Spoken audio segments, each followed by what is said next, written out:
Let's go.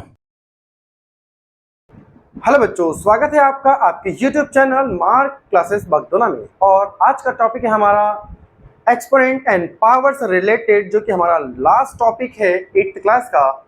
और वो topic है हमारा किसी भी बड़ी वैल्यू को, किसी भी बहुत बड़ी वैल्यू को एक स्टैंडर्ड फॉर्म में कन्वर्ट करना। और स्टैंडर्ड फॉर्म में तो कन्वर्ट कर रहे हैं, साथ ही साथ उसे एक्सपोनेंट फॉर्म में भी कन्वर्ट करना है। तो यहाँ पर हम समझते हैं कि हमारा जो टॉपिक है स्टैंडर्ड फॉर्म यूजिंग एक्सपोनेंट। जी हाँ, तो सिंपल सी अगर हम बायोलॉजिकल बात करें तो बायो में अगर हम हमारे इंसानों की बॉडी में जितने भी नंबर ऑफ सेल होते हैं, अगर हम उसे लिखें तो number of cell in human body में कितना होगा हमारे पास में 372 और अप्रोक्सीमेट 1 2 3 4 5 6 7 8 9 10। ये क्या है, हमारी बॉडी में नंबर ऑफ सेल जितने होते हैं उसके बारे में लिखा हुआ है। ओके, आप इसको रीडिंग करेंगे तो प्रॉब्लम जाएगा। इसको अभी और देखते हैं हम।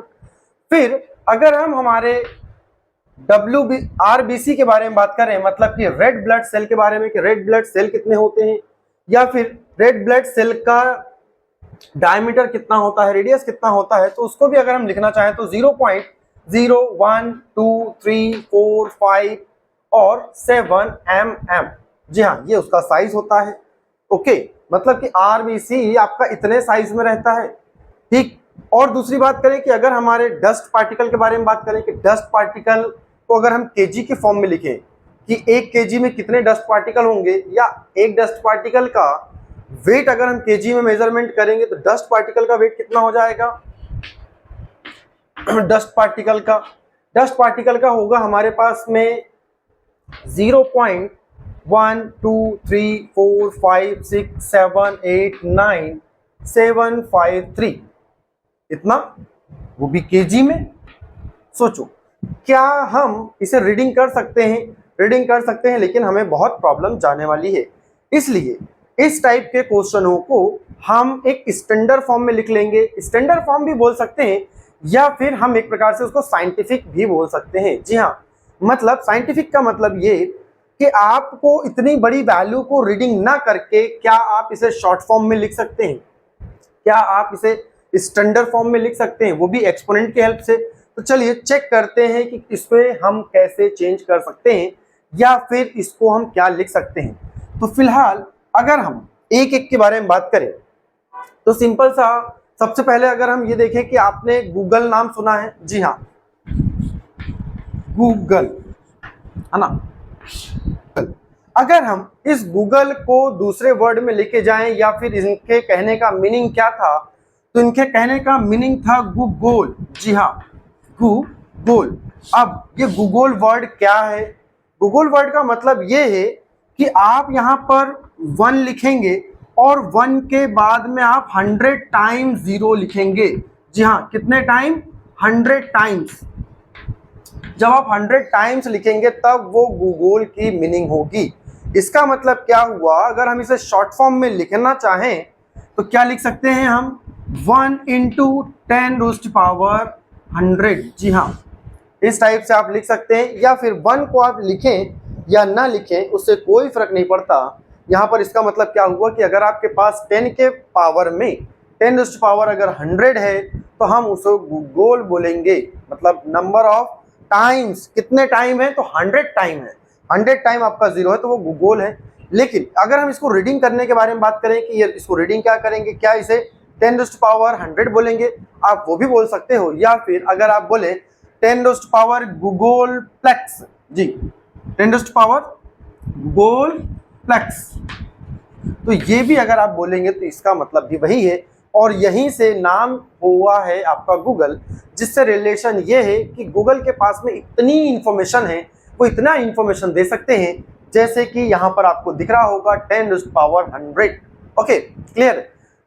अब अगर हम लोग ये जो हमारे पास नंबर्स हैं जिनको रीडिंग करने में बहुत प्रॉब्लम हो सकती है, तो इसे हम स्टैंडर्ड फॉर्म में कैसे कन्वर्ट करेंगे, इससे हम देखते हैं।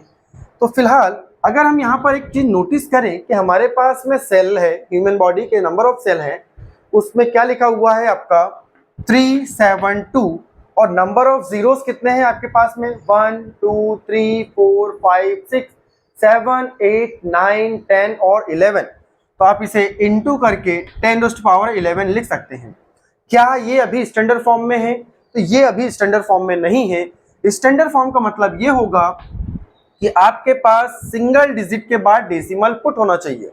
ओके, मतलब 3.72 इंटू 10⁻। अब देखो यहाँ पर हमारे पास 10⁻11 तो था पहले से, अब हमने 2 डिजिट और शिफ्ट करा, तो 2 डिजिट जब हमने डेसिमल को शिफ्ट करे तो कितना हो जाएगा 11, 12 और 13। तो यहाँ पर हमारी जो पावर होगी वो 13 की होगी। क्लियर? चलिए दूसरा देखते हैं। अगर हम इसकी बात करें, ये आपका रेड ब्लड सेल है। रेड ब्लड सेल का जो साइज होता है 0.000007 mm। ओके, इसे अगर हम स्टैंडर्ड फॉर्म में कन्वर्ट करें तो इसका स्टैंडर्ड फॉर्म क्या लिख सकते हैं हम लोग? तो सिंपल 7 इंटू 10⁻, कितना आएगा? अब यहाँ पर आपको नोटिस ये करना है कि डेसिमल जब हम राइट टू लेफ्ट मूव कर रहे थे, ओके, जब हम डेसिमल को राइट से लेफ्ट साइड लेके जा रहे थे, तो जो आपका पावर था या जो आपका एक्सपोनेंट था वो कैसा था? वो आपका पॉजिटिव था। ओके, वो कैसा था आपका? पॉजिटिव। लेकिन जब हम लेफ्ट टू राइट डेसिमल को शिफ्ट करेंगे तो उस टाइम पे हमारी जो पावर होगी वो नेगेटिव होगा। ओके, नेगेटिव कैसा यहाँ पर समझते हैं। ये जो डेसिमल है हमारा, हम कहां पर लेके गए? 7 के बाद। क्यों? क्योंकि 7 के पहले तो लिखा नहीं है, मतलब 7 के बाद में आपने डेसिमल को पुट करा होगा। तो कितने नंबर आपने, कितना डिजिट मूव करा? 1 2 3 4 5 6। मतलब यहाँ पर जो पावर आएगी वो -6 आएगा। ये आपका स्टैंडर्ड फॉर्म है। ओके, ये आपका आरबीसी का स्टैंडर्ड फॉर्म हो गया। नेक्स्ट आता है हमारा डस्ट पार्टिकल। डस्ट पार्टिकल का केजी में अगर हम बोलेंगे कि केजी में उसका वेट कितना होता है या फिर केजी में कितने नंबर ऑफ पार्टिकल्स आ सकते हैं, तो सिंपल यहाँ पर हमारे पास डस्ट पार्टिकल का जो वेट लिखा है वो कितना है? 0.123456789। मतलब अगर आप 753 इंटू 10⁻, कितना है? 1 2 3 4 5 6 7 8 9 -9 लिखते हैं, तो क्या ये स्टैंडर्ड फॉर्म है? तो ये स्टैंडर्ड फॉर्म नहीं है। क्यों? क्योंकि हमारे पास एक डिजिट के बाद डेसिमल होना चाहिए। जैसे यहाँ पर भी था, ये हमारा स्टैंडर्ड फॉर्म नहीं था, लेकिन ये हमारा स्टैंडर्ड फॉर्म है।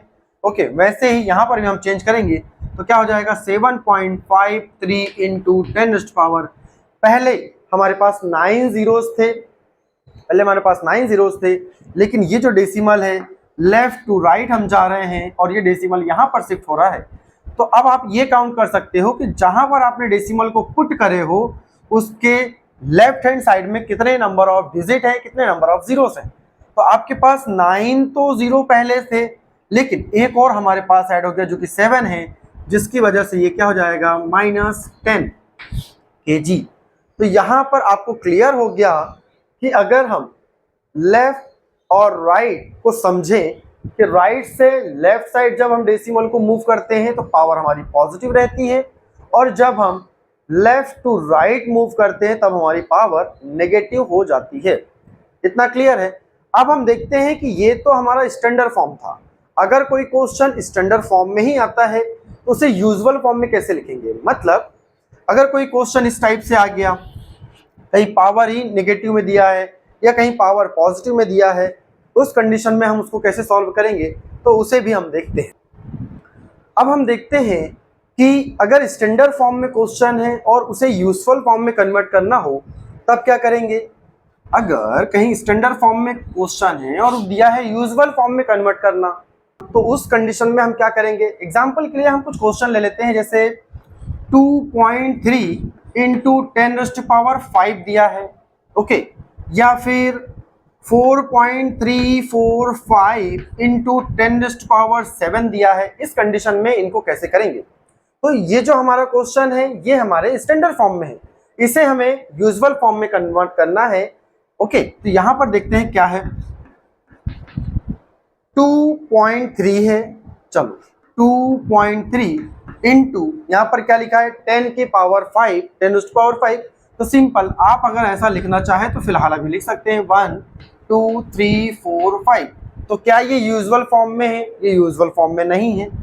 अब अगर आप इसमें मल्टीपल करते हैं तो क्या होगा, 2, देखो कंफ्यूजन की बात नहीं है, यहाँ पर सिंपल आप नंबर लिख लो और अभी डेसिमल को इग्नोर कर दो, डेसिमल को भूल जाओ। तो 2 3 आपने लिख दिया और यहाँ पर कितने जीरो है, 1 2 3 4 5, 1 2 3 4 5, सिंपल। अब हमारे पास एक डिजिट के बाद डेसिमल था, है ना, एक डिजिट के बाद आप राइट से चेक करोगे तो डेसिमल के बाद नंबर है, एक ही नंबर है, तो आप एक नंबर के बाद डेसिमल पुट कर दोगे। या फिर हम ऐसा कह सकते हैं कि 2 3 1 2 3 4, ये हमारा फाइनल आंसर होगा। क्लियर है?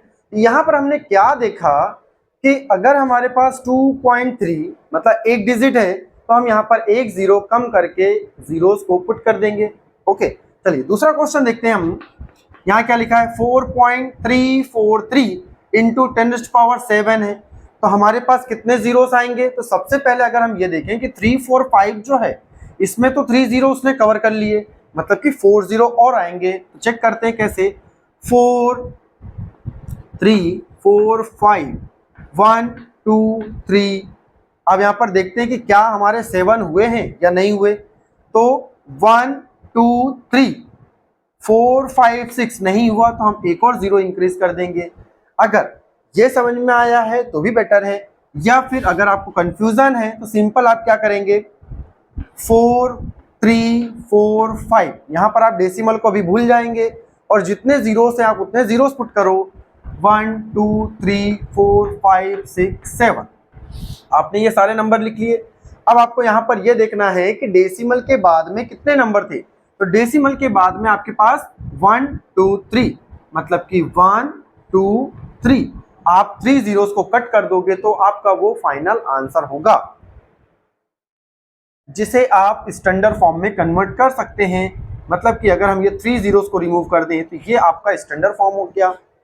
ओके, ये तो हमारे पास थे पॉजिटिव वाले। पॉजिटिव में हमने राइट साइड में जीरोस को इंक्रीज करा है। क्लियर है? राइट साइड में हमने जीरोस को इंक्रीज करा है, लेकिन अगर यही पावर हमारी नेगेटिव में होती तो उसमें क्या करते, तो उसके क्वेश्चन भी हम लोग कुछ करके देखते हैं। अभी हमने देखा कि अगर हमारे पास में कोई पॉजिटिव एक्सपोनेंट वाले नंबर्स आते हैं उसे यूजुअल फॉर्म में कैसे कन्वर्ट करना है। अब हम देखते हैं कि अगर कोई नेगेटिव वैल्यू आ गई तो उस कंडीशन में क्या करेंगे। एग्जाम्पल के लिए 5.6 इंटू 10⁻⁻4 या फिर 5.4 इंटू 10⁻⁻6, क्या ये स्टैंडर्ड फॉर्म में है। तो इस टाइप का क्वेश्चन जनरली नहीं होंगे। क्यों? क्योंकि ये आपका स्टैंडर्ड फॉर्म नहीं है। जब आप जीरो डेसिमल को यहाँ पुट करेंगे तब ये आपका स्टैंडर्ड फॉर्म होगा। ओके, एक ये क्वेश्चन हो गया। फिर और क्वेश्चन देख लेते हैं हम। 0.34 इंटू 10⁻⁻8। ओके, चलो तो फिलहाल अगर हम यहाँ पर देखें, आपको याद होगा जब हमारे पास पॉजिटिव एक्सपोनेंट था तब हमने जीरोस को राइट साइड मूव करे थे। ओके, अब हमारे पास जो पावर है वो नेगेटिव है, नेगेटिव में हम जीरोस को राइट साइड मूव करेंगे या ऐसा लेफ्ट साइड मूव करेंगे। ओके, क्लियर है? तो यहाँ पर देखते हैं, सिंपल माइनस है, माइनस मतलब जीरो आपके इस साइड मूव करेंगे, लेकिन कितने जीरोस। सबसे पहले यहाँ पर अगर हम देखें तो एक डिजिट तो आपके पास अवेलेबल है पहले से, यहाँ पर 4 है, मतलब 3 जीरोस आएंगे। तो आप क्या लिख सकते हो, 0.00056 आपका ये फाइनल आंसर होगा। यहाँ पर आप चेक कर सकते हैं कि आपके पास पावर -4 था, मतलब डेसिमल के बाद में जहां पर आपका डेसिमल है उसके लेफ्ट साइड में आप 4 टाइम जीरोस पुट करेंगे, या फिर एक नंबर हमारे पास पहले से अवेलेबल था इसलिए हमने यहाँ पर 3 जीरोस पुट करे हैं। चलिए एक और क्वेश्चन देखेंगे तो क्लियर हो जाएगा।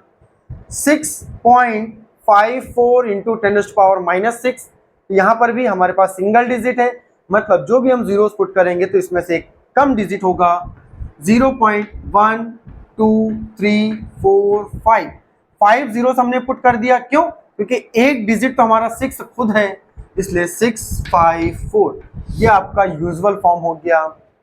ओके, अब यहाँ पर देखते हैं, यहाँ पर तो कोई नंबर भी अवेलेबल नहीं है, यहाँ पर पहले से ही जीरो अवेलेबल है। तो उस कंडीशन में क्या होगा, हम उसके सामने 8 जीरोस और पुट करेंगे, मतलब 0.001234567 8 3 4। तो ये आपका हो गया। अगर नेगेटिव में एक्सपोनेंट है, नेगेटिव में पावर है, तो आप लेफ्ट साइड मूव करोगे, और हमारे पास जब पॉजिटिव में था तब हमने राइट साइड मूव करा था। हमें उम्मीद है कि किसी भी एक्सपोनेंट को, पॉजिटिव हो या नेगेटिव हो, आप उसे स्टैंडर्ड फॉर्म में और यूजुअल फॉर्म में कैसे कन्वर्ट करना है आपको क्लियर हो गया होगा। अगर आपको कुछ भी डाउट है तो आप कमेंट करके हमसे पूछ सकते हैं, उसका आंसर जरूर दिया जाएगा। और ऐसे ही वीडियो, ऐसे ही कंटिन्यू मैथ सीखने के लिए हमारे साथ जुड़े रहें। हमारे चैनल को लाइक करें, सब्सक्राइब करें और दोस्तों के साथ शेयर करें, ताकि वो भी बहुत आसानी के साथ में मैथमेटिक्स सीख सके और मैथ को एंजॉय करें। मैथ से भागे नहीं, मैथ से डरे नहीं, और वो हमारे साथ जुड़कर मैथ बहुत अच्छे से सीख सकते हैं। Thank you.